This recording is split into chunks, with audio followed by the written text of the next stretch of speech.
talk about my next plan of attack here and what I plan on doing. I'm excited. You guys can see my smile. You guys can see that I'm excited about it, and I am freaking nervous. I have to pull the trigger on this, and it is a big investment, and it is a big commitment, and it's like, oh my God, my life is getting real. I actually think since I got Glacier, I really haven't turned the camera on for a vlog. Maybe I can show her towards the end of this video when I kind of talk about my next plans and what I plan on doing here. Just did the sliding door, and I think I'm gonna do another slat here and maybe one more here. On all the vans that I've done so far, I put a chalkboard usually on the sliding door. So I might make that area as a framed out chalkboard, which is just a cool little Tocci design thingamajiggy. I don't know. I still have to do just minor things. This pop out lagoon slide right there is a really cool little feature. But what I don't like about it is it's still wobbling in the back there. So I need to put just something in the back to kind of secure it in place, which should be pretty easy for me to do. There's a couple pieces of trim down here that I have to do as well. I have to work on the toilet box. I need to kind of paint it, and I also need to have a secure for the top as well. So just little things. And then the shelves. The shelves are going to take me probably a weekend. Once those things are done, the van is done. And with that being said, I'm going to kind of talk about now of like where I see this kind of going. I originally bought this van to flip. I originally bought this van to sell. For all intents and purposes, I was like, I'm gonna sell this and then I'm gonna do another one. I'm not fully diverting from this plan, but I'm gonna explain to you guys what happens and why you need to allow for change to happen. Goal in life has always been to start a company called Tocci Designs. I can actually show you a picture from way back from when I was actually on my buddy's YouTube video. That was AJ Lusby, and I made that sign behind him called Tocci Designs. That was a year before I even started research on VanLife. I've always been really wanting to do something along Tocci Designs. But now moving forward, Tocci Designs is not just going to be like furniture design, which I'll show you here in a second, or table design mostly, but it's also going to be what I'm in right now, which are full-on van builds, which are full-on tiny homes, which are full-on container homes, which are the tables that I work on, which are predominantly going to be the most of Tocci Designs. So I guess this is kind of the birth of Tocci Designs, right? I am going to sell this rig. I said it in my last video that I posted at the end of the video, which was pretty much the culmination of the entire build process. I said I'm going to be listing it for, I think, $35,000. I think that's a fair price. The next video I post, the next vlog I post is actually gonna be a price breakdown, and I'm going to explain in that video of this again, but in more detail. The blue book value of it. So like this van with the mileage that is on it, which is about 135,000, it's worth between 7,000 to 9,000, give or take. I'll even go on the lower end of the spectrum because I have a little bit of body damage. So, and it's not that much. It's obviously drivable. I'll say 7,500, maybe 8,000. Okay. I've got, I think, 10,000 worth of product in here. I actually haven't done the math yet on it, but I have $10,000, give or take, with, you know, the maple, the fan, the power system, the wiring, the refrigerator, the sink, the wood material, the heater, the floor mat, the finished floor, miscellaneous stuff, you know, the lighting. That's roughly 10K. DIYer should be charging for labor it really depends on the experience. Oh, by the way, also insulation. Yeah, what you do for insulation, what you do for treatment. If you build custom cabinetry or if you just bought cabinetry, that's a very, very big difference. Solar panel, let's not forget about that bad Larry up there. All of that said, you take the cost of your materials and your products and all that good jazz, and then if you're a first-time DIYer, if you've done 1, 2, 3 builds and you're semi-inexperienced but you're kind of like moving up, we call them starter van builders, you do a 1-to-1 ratio. So if you put $10,000 worth of product, you can double that for another $10,000 worth of labor. Very simple. If you are somebody that has a little more experience, I have a little bit more experience in woodworking, a little more experience in building vans, design and things like that, you can do a 1.5 time. So you can do either $10,000 or $15,000 worth of product. Obviously, with the supply and demand and the market that vans are in right now, you can add another few thousand to that because of supply and demand. It just is what it is. And that's why you see a massive influx of prices when it comes to the vans. I am not trying to gouge anybody here. I can kind of give a master class on how to price out your vehicle and all that good stuff, but we'll do that in a later video. This is just a vlog of what it is, right? Here it is. This is what we got going on. So if you are interested in this, you can hit me up, info@jarrodtocci.com, but I'll have a listing on VanLife Trader and all that other good stuff later. Let me show you guys what I'm doing right now. This is going to be a separate video. I'm actually time-lapsing it all right there. It's powered by my Jarrod battery, but this thing is awesome. This is a plunge router that was a gift from my father for Christmas. Thank you, Dad. And then I went out and bought this really nice sled from Quick Plane Routers. It makes this super easy. When this video comes out, you'll see how beautiful this sled and this contraption has worked for me. This is one of, if not the scariest tool in entire wood shop. Right now, you can maybe see I'm boring out the inside here. So I'm dropping that 1/4 inch. And I still got a little more to do. I'm putting that out 1/4 inch because that's actually where I'm gonna have a piece of plywood, and then on the other, and then I have to do another, I guess, plunge cut or bore cut, which is where I'm gonna put the embedded of the lights. The lights are actually gonna be removable in these tables, which are gonna be nice. They're not embedded into the epoxy. This piece right here is another piece that I'm gonna do. These are made for lagoons. These are lagoon tables, that's it. In my personal opinion, it is perfect size for a lagoon, a single person lagoon. It's also heavy. Lagoon tables can only handle so much weight, but this is what I'm talking about when it comes to Tocci designs. This is kind of what I want to do. Cool, innovative table designs. Wait until I do some more lagoon sized tables, whether I use live edge and rivers or I use other stuff like this. This is all made out of pallets, pallet wood. Nobody in their right mind would ever do this except this guy. I shouldn't say nobody. There's going to be other people. Okay, so what is next for me? Because obviously I just said I'm selling this van. Dude, are you going to be doing another van build? You know, maybe a lot of you guys don't even care.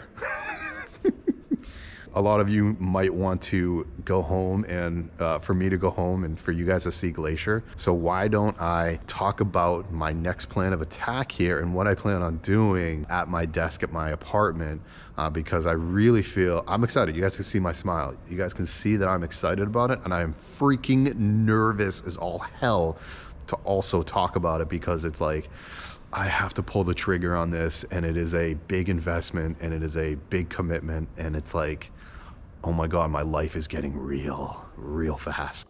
All right, guys, I am home now. Actually, you get to see the lit up desk. I'm trying to kind of recreate this in a smaller version, which is what I was showing you earlier in the video. Still kind of playing around with it. We're gonna try it. We're gonna see. But I finished the table up to the point of getting lights into it, so I can show you some images and some videos of my table that I took with my phone. Another thing about the van, this is not a sponsored video. My van got stolen back at the end of 2021. I could have worked with a lot of people in regards to the GPS world, but I really like this company. It's a smaller company. It's completely made here in the US, and it's called Got Stolen GPS. Several different models, but this is the GPS device right here. And this is the GS70, I believe. It's the best one out there, I guess. But really, it connects directly to your battery of your vehicle. Go check out their website, because you're going to find out a lot more information off of their website that I can explain to you in however much time I'm going to talk about this. But they do have service plans that are as low as $10 a month, $9.99, $10. I want to make sure that my vehicles are going to be safe if I do another van, or maybe I will put this onto the new project, which I'm about to talk about. Boom, good segue. There it is. Yay! July of 2020, I sold my van, my second van, my pride and joy, the van that was like the bee's knees of all vans. It had radiant floor heating, an air conditioning unit, top of the line solar, a floor plan that has, I don't think, been replicated. It's extremely difficult to do. the ceiling design that a lot of people have used. I don't want to say stolen, but they've used it. Sold that van in July of 2020. And then I said, okay, I'm going to go buy some land and I'm going to go and build this container home. And that container home was a dream of mine, pretty much since college. And I graduated college in 2005. Yeah, I'm a little bit older. Because of financial situations and where I was mentally and just so many things, I was not ready to go down that road. And I should probably do a video about this, but take into effect that I lived in a van full time for 3.5 years. And then I went back to like, I don't want to call it normal living, but like apartment living or house living. It is a very weird and difficult thing to make that transition. And I've always wanted to do a video on the transition because it's not easy to do. It took me about a year to like mentally be okay with that. During that year's process, I was trying new things. I wanted to try and get that land to maybe do a container home build like I wanted to do for years and years and years. And I went off to Vegas to go back into stand-up comedy, and I quickly realized why I got out of that business. I wanted to go back into building and design. That has really been my passion. I went to school for architecture. It's been my passion for however many years. Like, I love to design and build. I told myself at this moment, I'm gonna do the container home of my dreams. I'm not any more financially stable, but I'm better financially. I have a good plan. And whether it takes 2 years, 5 years, whatever it is, I'll be happy with that. I think Glacier might wanna come say hi. Hold on, let me get Glacier. Hi girl, you wanna say hi? Here's Glacier. She's getting big, everybody. So when I got her a few weeks ago, she was probably about 8.5, 9 pounds. We're going to the vet, I think next week, and we'll weigh her. But if I had to guess, she's already doubled in size. She's getting big, huh? You're getting big. You're getting big, huh? Oh, yes. Oh, all the love, the puppy kisses. Or these decisions I'm going down are not just for me. It's for this little girl, too, you know? As she puts her entire mouth on my arm. Oh, dogs and their teething. I'm going to put her back down and I can continue this. I don't think I've coined this phrase, but I definitely want to use this phrase. I think you guys all know the phrase barn-dominium. If you don't know what a barn-dominium is, I'd love for you to Google it right now, do a search on it. Barn-dominiums are super rad and cool. What I want to do is I want to do something called a shopominium. Shopominium is pretty much the same thing, but I feel like a barn-dominium is out in the middle of nowhere, right? And I feel like a shopominium is more of a space inside of an urban or city area, right? And now I'm not going to be in like a downtown setting, but really it's just like a work-live loft. But I want to do this out of container. This video is not going to last much longer because Glacier is definitely very needy right now. So after I've decided to do this whole shopominium situation, I was like, okay, well, how do I go about doing that? And I was like, you know what? I'm going to do a bus. I'm going to build out a bus into a tiny home, and I'm going to put it on the land, and I'm going to live comfortably out of the bus while I build this container shopominium. Perfect. Done and done. Yay. One problem there. Buses are fantastic builds, and I love them, especially if they're done right. But right now, all the used car markets, including buses, have skyrocketed. Or the type of bus that I want is a very sought out after bus. You know, you're looking at about a 30-footer, give or take, which is what I would like because I don't want to go too big. You know, you're looking at a good Cummins engine, and those buses are going for $10,000 to $15,000 right now. Now, 3-4 years ago, yeah, I could probably get that bus for half of that, maybe 5, maybe 6, maybe 7. Now with everything being just ridiculously priced, it is what it is, 10 or 15 grand.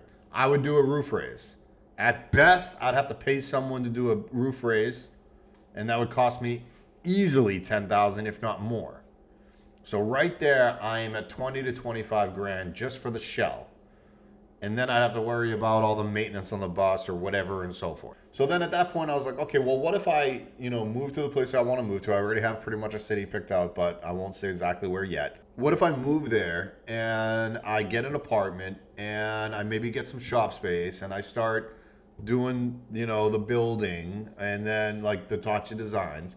The problem with that scenario of me doing all that, like I'd have to be leasing space for a shop.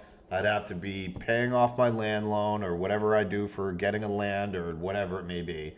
And I'd be paying rent as well. So there's a lot of payments there.